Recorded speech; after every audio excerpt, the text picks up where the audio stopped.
എല്ലാവർക്കും നമസ്കാരം. ഹിന്ദി മിത്രം എന്ന യൂട്യൂബ് ചാനലിലൂടെ 9ാം ക്ലാസ്സിലെ വിദ്യാർത്ഥികൾക്കായി ഹിന്ദി പാഠപുസ്തകത്തെ ആസ്പദമാക്കി തയ്യാറാക്കിയിട്ടുള്ള ഈ ഹിന്ദി ക്ലാസ്സിലേക്ക് ഏവർക്കും സ്വാഗതം.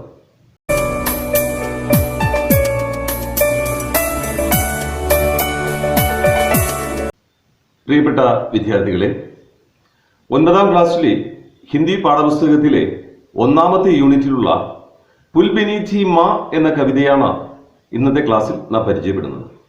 കുട്ടികളെ, ഹിന്ദി മിത്രം എന്ന ഈ ചാനൽ ആദ്യമായി കാണുന്നവർ ചാനൽ സബ്സ്ക്രൈബ് ചെയ്ത് കാണുക.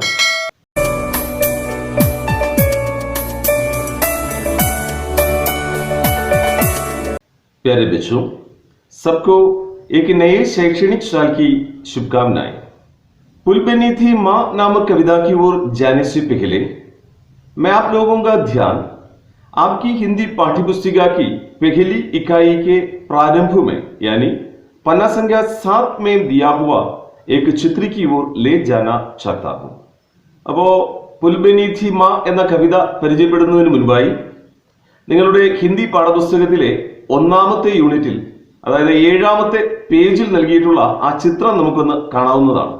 देखिए बच्चों, यहाँ एक सुंदर चित्र है, ठीक है ना? അപ്പോൾ ഇവിടെ മനോഹരമായ ഒരു ചിത്രം നമുക്ക് കാണാൻ സാധിക്കുന്നുണ്ട്. तो चित्र के बीचों बीच देखिए, वहाँ 3 पंक्तियों में कुछ न कुछ लिखा है. അപ്പോൾ ഈ ചിത്രത്തിന്റെ നടുവിലായി 3 വരികളിൽ എന്തോ എഴുതിയിട്ടുണ്ട്. क्या लिखा है? जरा पढ़िए. അപ്പോൾ എന്താണ് അവിടെ എഴുതിയിട്ടുള്ളത്? ഒന്ന് വായിച്ചു നോക്കൂ.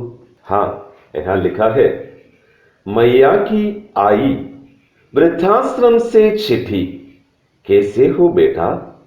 देखिए, ये तो 3 पंक्तियों वाली एक छोटी सी कविता है. അപ്പോൾ ഇത് കേവലം 3 വരികളുള്ള ഒരു ചെറിയ കവിതയാണ്. ജിസെ ഹൈക്കു कहते हैं.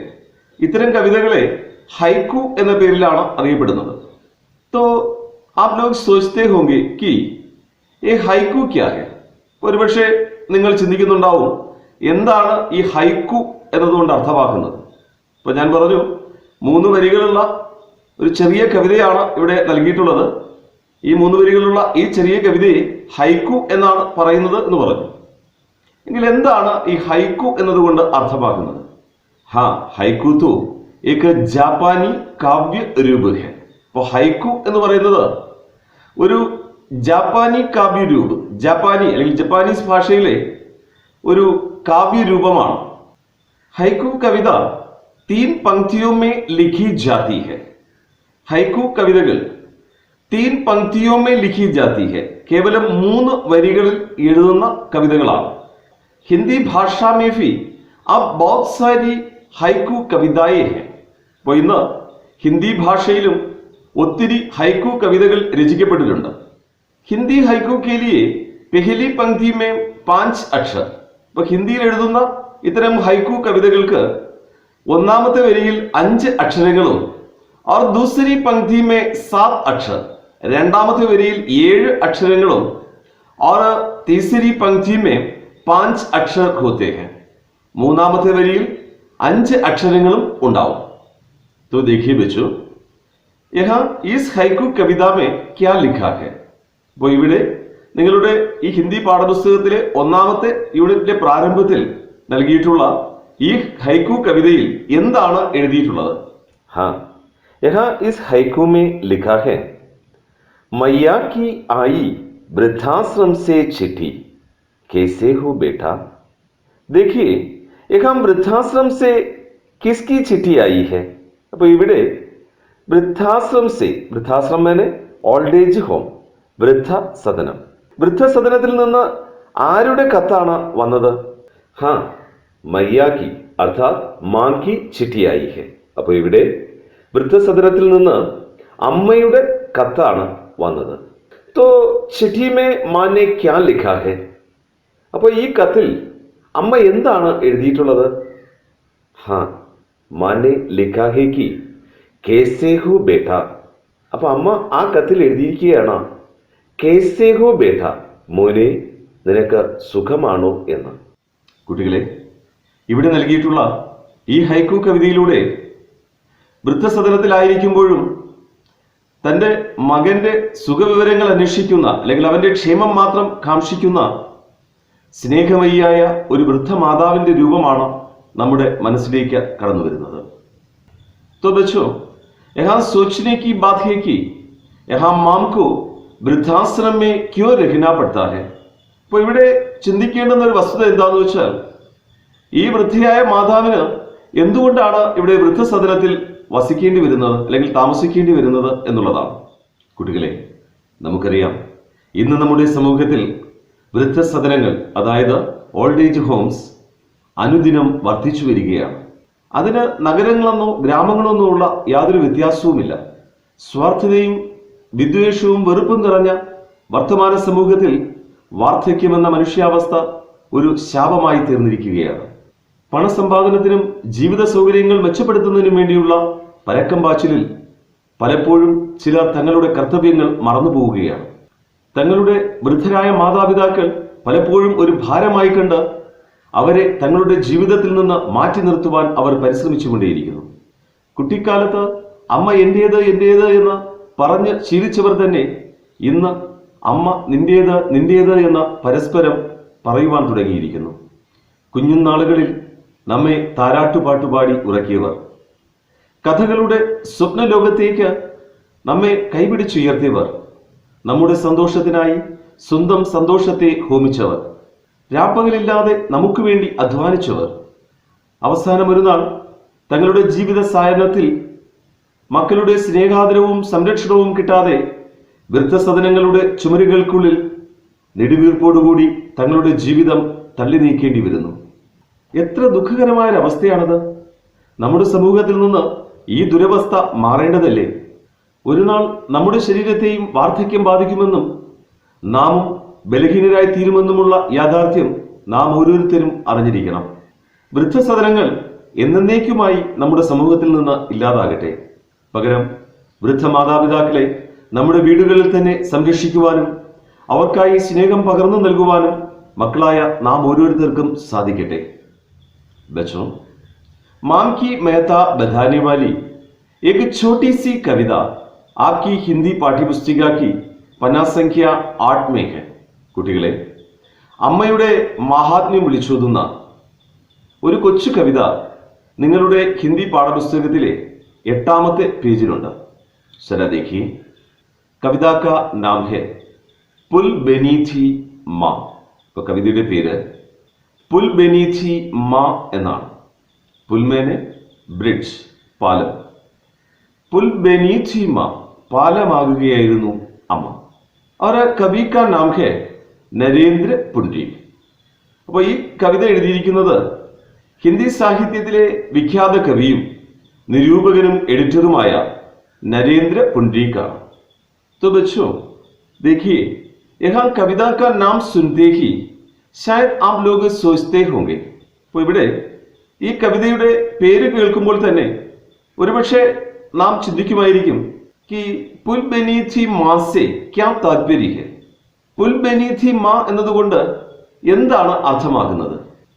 यहाँ माम को पुल क्यों कहा गया है. അമ്മയെ ഇവിടെ പാലം എന്ന് വിശേഷിപ്പിക്കാനുള്ള കാരണം എന്താണ്?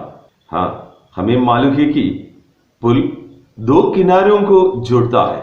അപ്പോൾ നമുക്കറിയാം പാലം എല്ലായ്പ്പോഴും രണ്ട് തീരങ്ങളെ തമ്മിൽ പരസ്പരം കൂട്ടിയോജിപ്പിക്കുന്ന ഒന്നാണ്. ठीक उसी प्रकार माँ परिवार के सदस्यों को आपस में जोड़ने वाली कड़ी है. അപ്രകാരം തന്നെ അമ്മ ഒരു കുടുംബത്തിലെ എല്ലാ അംഗങ്ങളെയും ആപ്പസ് മേ ജോഡ്നെ വാലി കടി ഹെ, പരസ്പരം കൂട്ടിയോജിപ്പിക്കുന്ന ഒരു കണ്ണിയാണ്. ഇസ്ലിയെ മാം കോ യഹാ പുൽ കഹാ ഗയാ ഹെ, അതുകൊണ്ടാണ് അമ്മയെ ഇവിടെ പാലം എന്ന് വിശേഷിപ്പിക്കുന്നത്. ठीक है बच्चों, कविता की ओर ध्यान दीजिए. കവിതാ ഭാഗം ശ്രദ്ധിക്കൂ. പുൽ ബനി थी माँ, പാലമാകുകയായിരുന്നു അമ്മ. हम भाइयों के बीच पुल बनी थी माँ, जिसमें आए दिन दौड़ती रहती थी बेधड़क, बिना किसी हरी लाल बत्ती के हम लोगों की छुक छुक छक छक. देखिए, हम भाइयों के बीच, ഭായി മേനെ ബ്രദർ, സഹോദരൻ. ഹം ഭായിയോം കെ ബീച്ച്, ഞങ്ങൾ സഹോദരങ്ങൾക്കിടയിൽ. പുൽ ബനി ഥി മാ, പാലമാവുകയായിരുന്നു അമ്മ. എന്താണ് ഇതുകൊണ്ട് അർത്ഥമാക്കുന്നത്? നമുക്കറിയാം, ഒരു വീട്ടിൽ ഒരു അമ്മയുടെ മക്കളെല്ലാം തന്നെ എല്ലായ്പ്പോഴും ഒരുപോലെ ഐക്യത്തോടെ ഇരിക്കുന്നവരല്ല.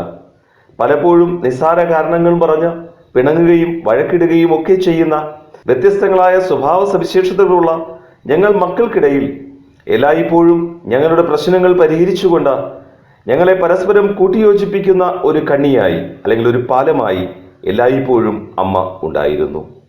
ജിസ്മേ ആയേ ദിൻ, അപ്പൊ ആ പാലത്തിൽ, അമ്മയാകുന്ന ആ പാലത്തിൽ, ആയേ ദിൻ, ഈ കഴിഞ്ഞ കാലത്തിൻ ദിനങ്ങളൊക്കെയും, ദൗഡ്തി രഹതി ഥി ബേധഡക്, ദൗഡ്തി രഹ്ന മേനെ ഓടിക്കൊണ്ടേയിരിക്കുക, കീപ് റണ്ണിങ്. അപ്പോൾ അമ്മയാകുന്ന ആ പാലത്തിലൂടെ ഞങ്ങൾ സഞ്ചരിച്ചു കൊണ്ടേയിരുന്നു അല്ലെങ്കിൽ ഓടിക്കൊണ്ടേയിരുന്നു. ബേധഡക്, ബേധഡക് മേനെ വിതൗട്ട് എനി ഒബ്സ്റ്റാക്കിൾ, തടസ്സങ്ങൾ ഏതുമില്ലാതെ അമ്മയാകുന്ന ആ പാലത്തിലൂടെ മക്കളാകുന്ന ഞങ്ങൾ ഇങ്ങനെ സഞ്ചരിച്ചു കൊണ്ടേയിരുന്നു. എന്താണ് ഇതുകൊണ്ട് അർത്ഥമാക്കുന്നത്? അതായത് അമ്മയുള്ളത് കൊണ്ട് ഇന്നാൾ വരെയും ഞങ്ങൾക്ക് യാതൊരു ബുദ്ധിമുട്ടും ഉണ്ടായിരുന്നില്ല. യഥേഷ്ടം ഞങ്ങൾക്ക് ഞങ്ങളുടെ ജീവിതത്തിൽ സന്തോഷിച്ച് മുന്നോട്ട് പോകാൻ കഴിഞ്ഞു. ബിനാ കിസി ഹരി ലാൽ ബത്തി കെ ഹം ലോഗോं की छुक छुक छक छक, बिना किसी हरी लाल बत्ती के. हरी लाल बत्ती, इसका मतलब है സിഗ്നൽ ലൈറ്റ്സ്. പച്ചയും ചുവപ്പും നിറത്തിലുള്ള സിഗ്നൽ ലൈറ്റുകൾ ഏതുമില്ലാതെ, ഇപ്പൊ നമുക്കറിയാം മിക്കവാറും ഒക്കെ ട്രാഫിക് നിയന്ത്രിക്കുന്നതിന് വേണ്ടിയിട്ട് ഉപയോഗിക്കുന്ന ലൈറ്റുകളാണ് പച്ചയും അതുപോലെ തന്നെ ചുവപ്പും നിറത്തിലുള്ള ലൈറ്റുകൾ. അപ്പോൾ അതിൽ ഈ ഗ്രീൻ കളർ നമുക്ക് മുന്നോട്ട് പോകാനുള്ള ഒരു സന്ദേശമാണ് നൽകുന്നത് എങ്കിൽ റെഡ് കളർ നമ്മെ അവിടെ നിൽക്കുവാൻ പ്രേരിപ്പിക്കുകയാണ്. എന്നാൽ അമ്മയാകുന്ന ഈ പാലത്തിലൂടെ നാളിതുവരെയും ഞങ്ങൾ സഞ്ചരിച്ചു കൊണ്ടിരുന്നത് ബിനാ കിസി ഹരി ലാൽ ബത്തിക്ക്, ഒരു സിഗ്നൽ ലൈറ്റിന്റെയും നിയന്ത്രണങ്ങളില്ലാതെ അല്ലെങ്കിൽ സിഗ്നൽ ലൈറ്റുകളുടെ നിയന്ത്രണങ്ങൾ ഏതുമില്ലാതെ. हम लोगों की छुक छुक छक छक, छुक छुक छक छक. देखिए ये तो एक आवाज है. അപ്പോൾ ചുക് ചുക് ചക് ചക് എന്നവിടെ കൊടുത്തിരിക്കുന്നത് ഇതൊരു ശബ്ദത്തെ സൂചിപ്പിക്കുകയാണ്. നമുക്കറിയാം ട്രെയിൻ മുന്നോട്ട് പോകുമ്പോഴുണ്ടാകുന്ന ഒരു ഒച്ചയാണ് ഇവിടെ സൂചിപ്പിക്കുന്നത്. അപ്പോൾ ഇവിടെ ഹം ലോഗോं की ചുക് ചുക് ചക് ചക് എന്നതുകൊണ്ട് അർത്ഥമാക്കുന്നത് സിഗ്നൽ ലൈറ്റുകളുടെ നിയന്ത്രണം ഏതുമില്ലാതെ ചുക് ചുക് ചക് ചക് എന്ന ഒച്ച പുറപ്പെടുവിച്ചുകൊണ്ട് യഥേഷ്ടം മുന്നോട്ട് പോകുന്ന ഒരു ട്രെയിനിനെ പോലെയായിരുന്നു മക്കളുടെ ജീവിതം എന്നാണ്. ആകെ കാ ഭാഗ് ദേഖിയേ.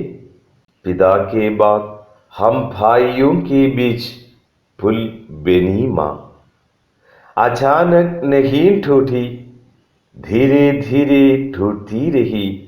हम देखते रहे और मानते रहे कि बुढ़ा रही है माँ. പിതാ കെ ബാദ്, അതായത് പിതാ കി മൃത്യു കെ ബാദ്, അച്ഛൻ്റെ മരണശേഷം, ഹം ഭായിയോं के बीच, ഞങ്ങൾ സഹോദരങ്ങൾക്കിടയിൽ, പുൽ ബനി മാ, ഞങ്ങളെ പരസ്പരം കൂട്ടിയോജിപ്പിക്കുന്ന ഒരു കണ്ണിയായി അല്ലെങ്കിൽ ഒരു പാലമായി അമ്മ നിലകൊണ്ടു. അചാനക് നഹീൻ ടൂട്ടി, അചാനക് മേനെ സഡൻലി, പെട്ടെന്ന്, ടൂട്ടിന മേനെ കംസോർ ഹോന, ടു ബിക്കം വീക്ക്, വളരെയധികം ദുർബലമാവുക. അപ്പൊ പെട്ടെന്നല്ല ആ പാലം ദുർബലമായത്. ധീരെ ധീരെ ടൂട്ടി രഹി, മെല്ലെ മെല്ലെ അമ്മയാകുന്ന ആ പാലം ദുർബലമാകുവാൻ തുടങ്ങി. നോക്കുക, അച്ഛൻ്റെ മരണശേഷം ഞങ്ങൾ സഹോദരങ്ങൾക്കിടയിൽ ഒരു പാലമായി നിലകൊണ്ട ആ അമ്മ കാലചക്രത്തിന്റെ മുന്നോട്ടുള്ള പ്രയാണത്തിൽ വർഷങ്ങൾ കടന്നു പോകുന്തോറും മെല്ലെ മെല്ലെ ദുർബലമാകുവാൻ തുടങ്ങി. അമ്മയുടെ ശരീരം വളരെയധികം ക്ഷീണിക്കുവാൻ തുടങ്ങി. ഹം ദേഖ്തേ രഹേ, മക്കളായ ഞങ്ങൾ ഇതൊക്കെയും കാണുന്നുണ്ടായിരുന്നു. ഓർ മാൻതേ രഹേ, മാനമേനെ ടു കൺസിഡർ, പരിഗണിക്കുക.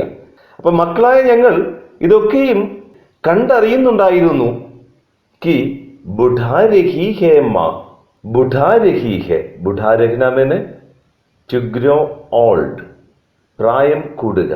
അമ്മയ്ക്ക് വയസ്സ് ഏറുകയാണ് അല്ലെങ്കിൽ പ്രായം കൂടുകയാണ് എന്ന ആ സത്യം മക്കളായ ഞങ്ങളൊക്കെയും കണ്ട് അറിയുന്നുണ്ടായിരുന്നു. देखिए बच्चों, यहाँ आपकी हिंदी पाठ्य पुस्तिका में एक सवाल है कि ബുഢ രഹി ഹെ മാ, इसका ആശയ क्या है? അപ്പോൾ ഇവിടെ നിങ്ങളുടെ ഹിന്ദി പാഠപുസ്തകത്തിൽ ഈ കവിതാ സന്ദർഭത്തിൽ ഒരു ചോദ്യം നൽകിയിട്ടുണ്ട്.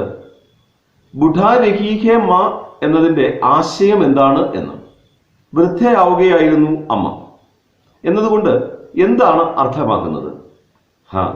ബുഢാ രഹി ഹെ മാം കാ ആശയ യേ ഹെ കി മാം കെ ശരീർ പർ ബുഢാപേ കാ അസർ ദിഖനെ ലഗ. അപ്പോൾ ഇവിടെ ബുഢാ രഹി ഹെ മാ എന്നതുകൊണ്ട് അർത്ഥമാക്കുന്നത് അമ്മയുടെ ശരീരത്തിൽ വാർദ്ധക്യത്തിന്റെ ലക്ഷണങ്ങൾ കാണുവാൻ തുടങ്ങി. വോ ശാരീരിക് ഓർ മാനസിക് രൂപ സെ കംസോർ ഹോനെ ലഗി. അമ്മ ശാരീരികമായും മാനസികമായും വളരെയധികം ദുർബലയാവുവാൻ തുടങ്ങി. देखिए बच्चों, कविता के आगे की पंक्तियां देखिए. കവിതയുടെ തുടർന്നുള്ള വരികൾ ശ്രദ്ധിക്കുക. मां के बार बार कहने को हम मानकर चलते रहे उसके बूढ़े होने की आदत और अपनी हर आवाज में धीरे धीरे ढूंढती रही मां. देखिए, മാം കെ ബാർ ബാർ കെഹിനേക്കോ, അമ്മ പറഞ്ഞത് തന്നെ ഇങ്ങനെ ആവർത്തിച്ച് പറഞ്ഞുകൊണ്ടേയിരിക്കുന്നത് കണ്ടിട്ട് ഹം മാൻകർ ചൽത്തേ രഹേ, ഞങ്ങൾ അതിനെ ഇപ്രകാരം കൺസിഡർ ചെയ്ത് മുന്നോട്ട് പോയി. എന്താണ് ഇതൊക്കെയും? ഉസ്കെ ബൂഢേ ഹോനെ കി ആദത്, ആദത് മേനെ ഹാബിറ്റ്. അപ്പൊ ഇതൊക്കെയും അമ്മ വൃദ്ധയായതിന്റെ ചില ശീലങ്ങളാണ് എന്ന് കരുതി ഞങ്ങൾ മുന്നോട്ട് പോയി. നമുക്കറിയാം, വൃദ്ധ മാതാപിതാക്കൾ അല്ലെങ്കിൽ മുത്തശ്ശനും മുത്തശ്ശിയുമൊക്കെ അവരുടെ ആ ഒരു സ്വഭാവം എന്ന് പറയുന്നത് കൊച്ചുകുട്ടികളുടേത് പോലെയാണ്. ഒരേ കാര്യം തന്നെ ആവർത്തിച്ച് ചോദിക്കുക അല്ലെങ്കിൽ ആവർത്തിച്ച് പറയുന്ന ആ ഒരു ശീലം കൊച്ചുകുട്ടികളിലും അതുപോലെ വൃദ്ധ മാതാപിതാക്കളിലും കാണുവാനായിട്ട് സാധിക്കും. और अपनी हर आवाज में വോയിസ്, ശബ്ദം. അപ്പോൾ തൻ്റെ ഓരോ ശബ്ദത്തിലും Har Awas may, in every voice, തൻ്റെ ഓരോ ശബ്ദത്തിലും ധൂർത്തി രഹിമ, ദുർബലയാവുകയായിരുന്നു, വളരെയധികം ക്ഷീണിതയാവുകയായിരുന്നു അമ്മ. അമ്മയുടെ വാക്കുകൾക്ക് പണ്ട് ഉള്ള ആ ഒരു ശക്തി ഇന്നില്ല. വൃദ്ധമാതാവിൻ്റെ ആ ശബ്ദത്തെ അല്ലെങ്കിൽ അവരുടെ വാക്കുകളെ മക്കൾ പഴയതുപോലെ എന്ത് ചെയ്യുന്നില്ല, പരിഗണിക്കുന്നില്ല അല്ലെങ്കിൽ അനുസരിക്കുന്നില്ല. ആ ഒരു അവസ്ഥ വന്നു കഴിഞ്ഞു. ആകെ കാ ഭാഗ് ദേഖിയേ. हाथों हाथ रहती माँ एक दिन हमारे कंधों में आ गई, धीरे धीरे महसूस करने लगे हम अपने वृषभ कंधों में मां का भारी होना. हाथों हाथ रहती माँ, हाथों हाथ रहना मैंने सबका प्यार पाकर रहना, എല്ലാവരോടുമൊപ്പം വളരെയധികം സ്നേഹത്തോടെ ആയിരിക്കുക.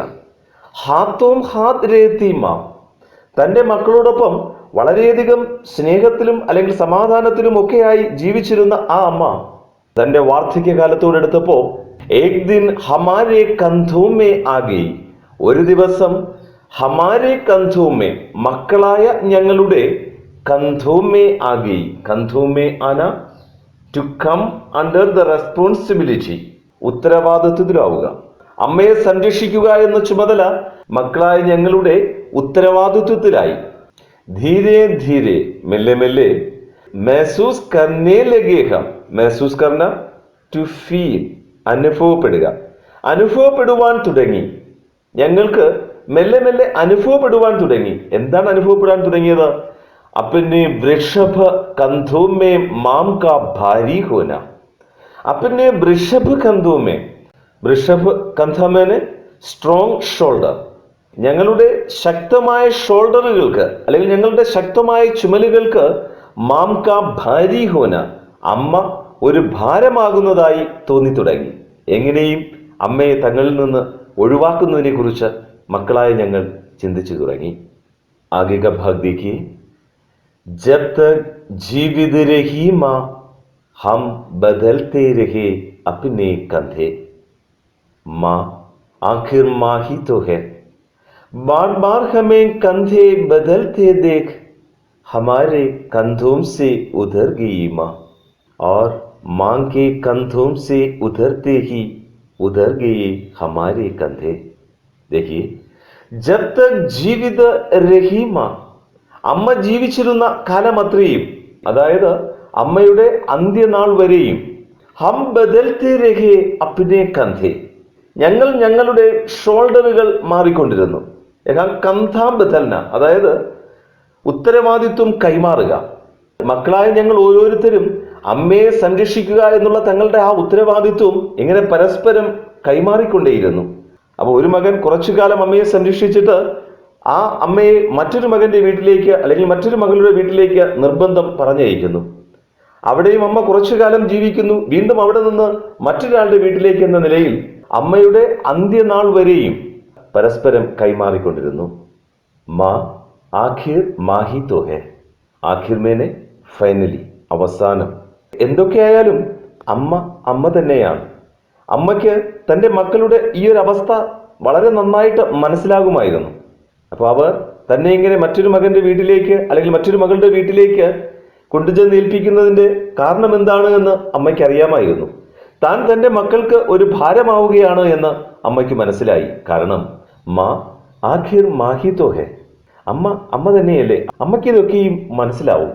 ബാർ ബാർ ഹമേ കന്ധേ ബദൽതേ ദേഖ, ബാർ ബാർ ഇങ്ങനെ പലതവണ ഹമേ കന്ധേ ബദൽതേ ദേഖ, മക്കളായ ഞങ്ങളുടെ ഉത്തരവാദിത്വം ഇങ്ങനെ പരസ്പരം കൈമാറുന്നത് കണ്ടിട്ട് ഹമാരെ കന്ധോം സെ ഉതർ ഗയി, ഞങ്ങളുടെ കന്ധോം സെ ഉതർ ഗയി, കന്ധോം സെ ഉതർന ചുഡായി, മരിക്കുക. അവസാനം ഒരു നാൾ അമ്മ എന്നേക്കുമായി ഞങ്ങളെ വിട്ടുപോയി. മക്കൾ തന്നെ ഇങ്ങനെ സംരക്ഷിക്കുന്നത് ഒരു ഭാരമായി കണ്ട് പരസ്പരം കൈമാറുന്നതിൻ്റെ ആ ദുഃഖം മനസ്സിലൊതുക്കി അവസാനം ഒരു നാൾ അമ്മ ഞങ്ങളെ വിട്ട് എന്നേക്കുമായി യാത്രയായി. और मां के कंधों से उधरते ही, അമ്മ ഞങ്ങളെ വിട്ട് എന്നേക്കുമായി വേർപിരിഞ്ഞു പോയപ്പോഴേക്കും ഉധർ ഗയെ ഹമാരെ കന്ധേ, കന്ധ ഉധർന മേനെ ദുർബൽ ഹോന, ഉധർ ഗയെ ഹമാരെ കന്ധേ, ഞങ്ങൾ മക്കൾ വളരെയധികം ദുർബലരായി തീർന്നു. അമ്മ ഇല്ലാതായപ്പോഴാണ് അമ്മയുടെ ആ മഹത്വം ഞങ്ങൾക്ക് മനസ്സിലായത്. കണ്ണുള്ളപ്പോൾ പലപ്പോഴും നാം അതിൻ്റെ മഹത്വം തിരിച്ചറിയാറില്ല. അതുപോലെ തന്നെയാണ് മാതാപിതാക്കളും. देखिए बच्चों, अपनी सारी जिंदगी बच्चों के लिए जीने वाली माँ यहाँ अंत में बच्चों के लिए एक भार बन जाती है.